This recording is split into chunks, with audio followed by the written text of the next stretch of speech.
Bonjour tout le monde. Aujourd'hui, on va parler un petit peu des croyances limitantes. On a tous des croyances et il y en a des croyances qui peuvent être aidantes. Par contre, il y en a des croyances que malheureusement, elles sont limitantes pour la personne. On va parler un petit peu de quelques croyances qui sont vraiment limitantes. Par exemple, les croyances en amour. Les croyances en amour en disant que tous les hommes sont infidèles. Franchement, ce n'est qu'une croyance parce que cette dame-là, qui vient de dire que tous les hommes sont infidèles, permettez-moi de lui dire tout simplement, malheureusement, elle a eu une mauvaise expérience, elle a eu une expérience avec son petit ami ou bien son époux, ou bien je ne sais pas. Juste une mauvaise expérience parce qu'elle n'est pas tombée sur la bonne personne. Et cet homme-là a été infidèle. Donc, ce n'est qu'une croyance limitante. Et pourquoi je me permets de dire limitante? Parce que ça va la bloquer et elle ne peut plus avoir une nouvelle relation amoureuse facilement. Parce que dans sa tête, elle a cette croyance limitante. Aussi, il y a ceux et celles qui disent que toutes les femmes sont jalouses et possessives. Eh bien, ça aussi, ce n'est qu'une croyance limitante parce que réellement, c'est des traits de caractère. Donc, il peut y avoir une femme jalouse comme il peut y avoir une femme que ça lui fait ni chaud ni froid, elle n'est pas jalouse du tout. Il peut y avoir une femme possessive comme aussi on peut trouver un homme possessif. Donc, c'est des traits de caractère, c'est des croyances qu'on a dans la tête. Aussi en amour, on peut dire, des fois on entend toujours parler, on entend cette phrase fréquemment, pour être aimé, il faut faire plaisir à l'autre. Bien non, c'est pas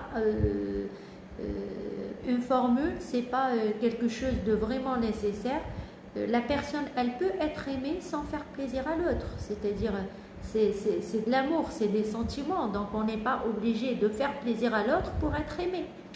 Sinon, on ne parle plus de sentiments, on ne parle plus d'amour. Voilà.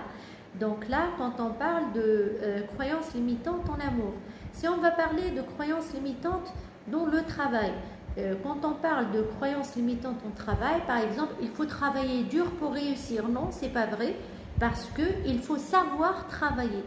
Donc on cherche la qualité du travail. C'est pas il faut travailler dur. Non, ça ce n'est qu'une simple croyance limitante. On peut travailler d'une manière très raisonnable et on peut avoir un très bon travail derrière parce que tout simplement, on a la manière de faire, on a le savoir-faire, tout simplement. Donc cette phrase aussi, c'est une phrase de croyance qui est une croyance limitante. Je ne vais pas faire une reconversion professionnelle à mon âge, pourquoi pas? Une reconversion professionnelle, elle peut être effectuée à n'importe quel âge. Sinon, si vous dites cette phrase, je ne peux pas faire une reconversion professionnelle à mon âge et que vraiment vous êtes dans le blocage de cette croyance limitante. Finalement, à l'âge de 60 ans, à l'âge de 20 ans, à l'âge de 18 ans, il est toujours temps de faire une reconversion professionnelle. On n'est pas obligé d'avoir 20 ans pour le faire, on peut avoir 60 ans et on a décidé de faire une reconversion professionnelle. Donc il faut juste avoir la volonté, avoir la bonne foi et avoir surtout la décision. Décider d'avoir une reconversion professionnelle et vous l'aurez très facilement.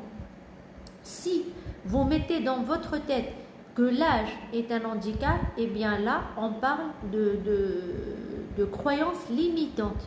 Vous êtes en train de vous saboter vous-même avec vos croyances limitantes. Si on parle d'argent, c'est-à-dire les croyances limitantes dans l'argent, il y a ceux qui disent l'argent ne fait pas le bonheur. Eh bien, désolé, parce que on va se mentir à nous-mêmes et aux autres si on va dire et on va croire à cette croyance limitante que l'argent ne fait pas le bonheur. C'est pas vrai, parce qu'il y a une différence entre quelqu'un qui a l'argent et quelqu'un qui n'a pas.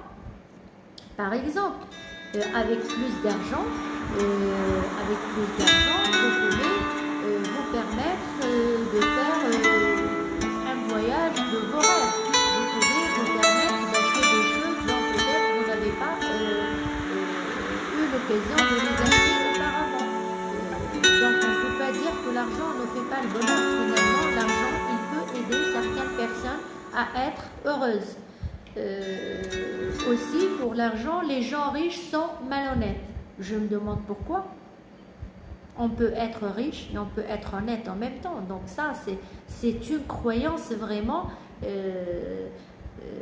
qui n'est pas juste du tout, parce que là, on tombe dans le jugement. C'est-à-dire, celui-là, il est riche, donc il est malhonnête. Ça, c'est le jugement direct. C'est le cercle vicieux du jugement. Donc déjà, on a une croyance limitante. Et en plus, on se met dans le cercle vicieux du jugement. On est en train de juger quelqu'un parce qu'il est riche. Il est riche, donc il est malhonnête. C'est pas vrai. On peut trouver quelqu'un qui est pauvre et malgré ça, il est malhonnête. Et on peut trouver quelqu'un qui est riche et qui est honnête. Donc ça aussi, on parle de croyances limitantes. Si je gagne beaucoup d'argent, je n'aurai plus d'amis sincères. Là, je ne vois pas la liaison. Je gagne beaucoup d'argent, mais je peux avoir des amis sincères. Mais la croyance, c'est quoi? La croyance, soit c'est-à-dire dans le monde africain, soit dans le monde européen, soit partout dans le monde, on a toujours dans la tête une croyance limitante qui est: si j'ai beaucoup d'argent et que je ne vais plus avoir des amis sincères. Je m'explique, parce que pour eux, dans leur tête, dans leur croyance, les gens ne vont plus m'apprécier pour ma personne, mais ils vont être proches de moi pour mon argent. Ça aussi, désolé de le dire, mais c'est une croyance purement limitante, parce que c'est pas vrai. Tu peux avoir beaucoup d'argent et tu peux quand même continuer à avoir des amis sincères, parce que votre choix d'amis, ça revient à vous. Vous avez de l'argent ou vous n'avez pas, c'est votre choix à vous, vos amis. C'est-à-dire, si vous avez pu faire de très bons amis qui sont sincères, ils vont rester avec vous, soit vous avez de l'argent, soit vous n'avez pas. Mais si vous ne savez pas choisir vos amis, c'est votre erreur, c'est votre faute. Ce n'est pas la faute à cette croyance limitante, comme quoi, parce que j'ai beaucoup d'argent, donc je n'ai plus d'amis sincères. Voilà, donc tout ça, c'est des phrases, c'est-à-dire des exemples de croyances limitantes. Et comment on va sortir de ces croyances limitantes, c'est-à-dire subir les effets et l'impact négatif de ces croyances limitantes, il peut nous fatiguer à un certain temps. Donc il faut se relever, il faut vraiment s'en libérer de ces croyances limitantes. Et donc pour se libérer, on peut faire juste, c'est-à-dire un process avec lequel on a décidé de se libérer de ces croyances limitantes. Premier critère à faire, c'est écrire sur un bout de papier vos étapes pour se libérer de ces croyances limitantes. Première étape, c'est identifier clairement la croyance. J'ai une croyance limitante, je vais la rédiger. Je vais l'identifier clairement. C'est quoi cette croyance limitante? Ensuite, après avoir rédigé, écrit pour que ça se marque ici dans la tête, ma première croyance limitante en clair, je l'identifie, c'est quoi? Deuxièmement, sur quoi repose cette croyance? C'est-à-dire, par exemple, si je prends un exemple, je ne suis pas légitime pour créer ma société. Ça, c'est ma première croyance. Donc, sur quoi repose cette croyance? Pourquoi j'ai cette croyance que je ne vais pas réussir en créant ma propre société, en étant moi-même entrepreneur? Je ne vais pas réussir ce parcours.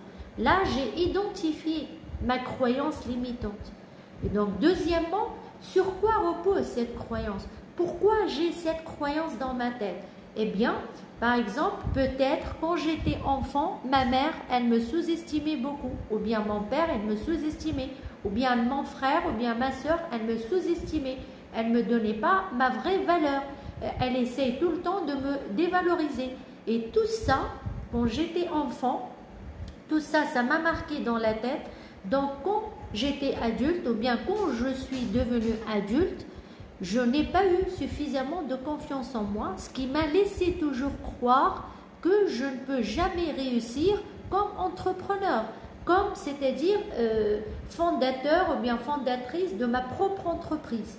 Donc là, j'ai identifié clairement ma croyance. Deuxièmement, sur quoi repose cette croyance, pourquoi je l'ai. Donc c'est un problème qui a été né déjà depuis l'enfance, soit mon père, soit ma mère, soit mon frère, soit ma soeur.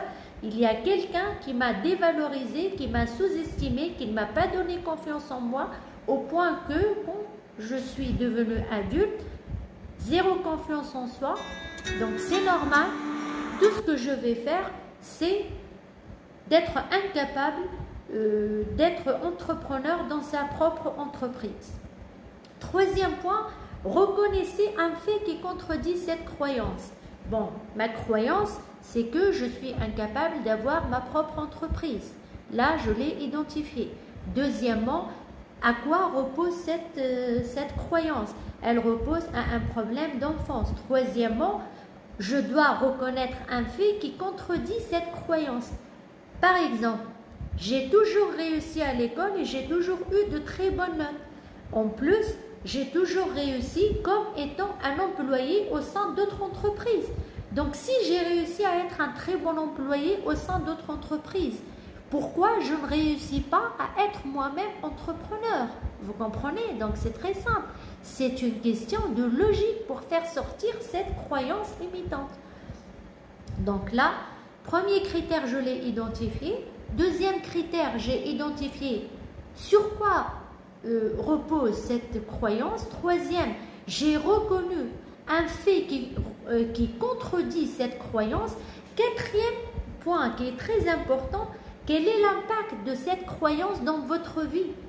C'est-à-dire, à force que je vis avec cette croyance limitante, je deviens déprimée, je deviens contrariée, je deviens malheureuse, je m'ennuie, je ne suis pas à l'aise, parce que finalement, au fond de moi-même, je veux avoir ma propre entreprise, mais je suis dans la peur parce que j'ai manque de confiance.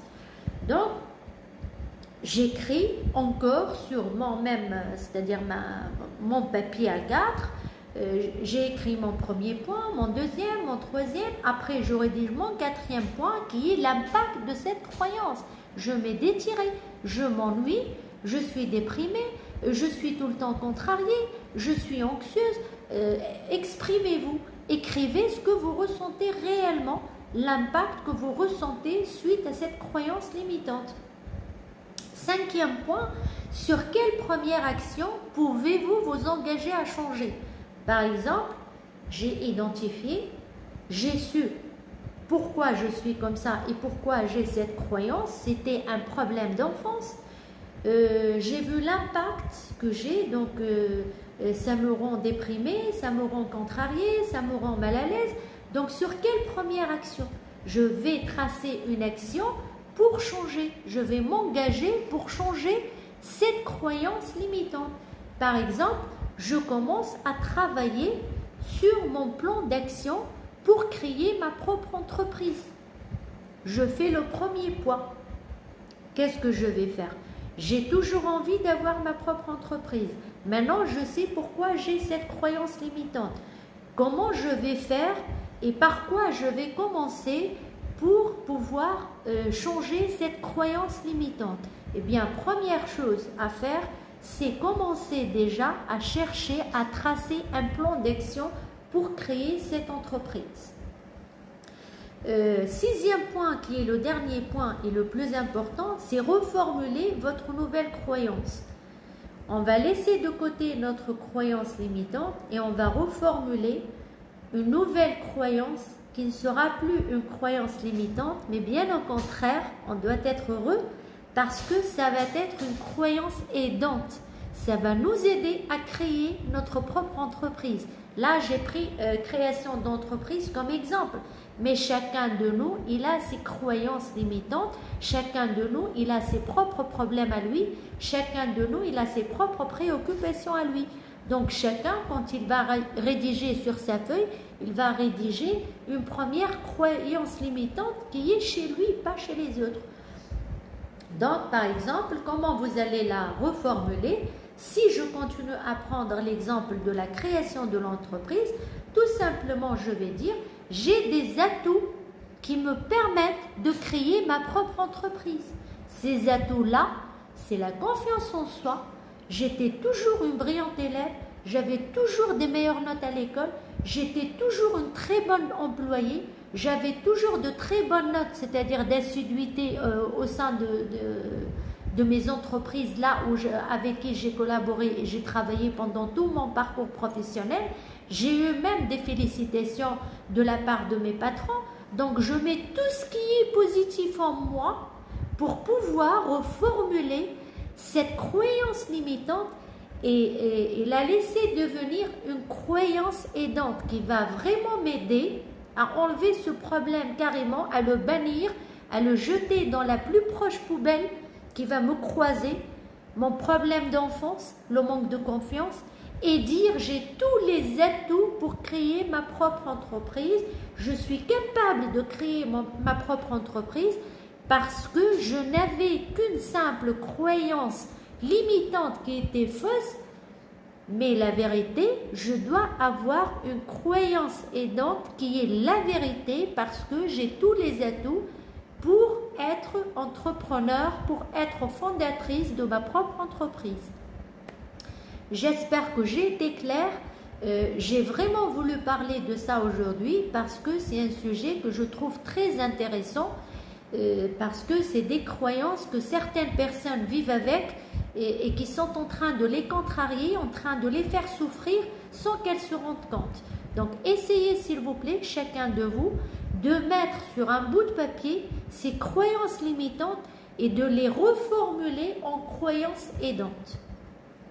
Merci beaucoup, j'espère que j'ai été claire, je le dis, je le redis, s'il vous plaît, ce n'est pas un ordre, c'est juste pour me faire plaisir.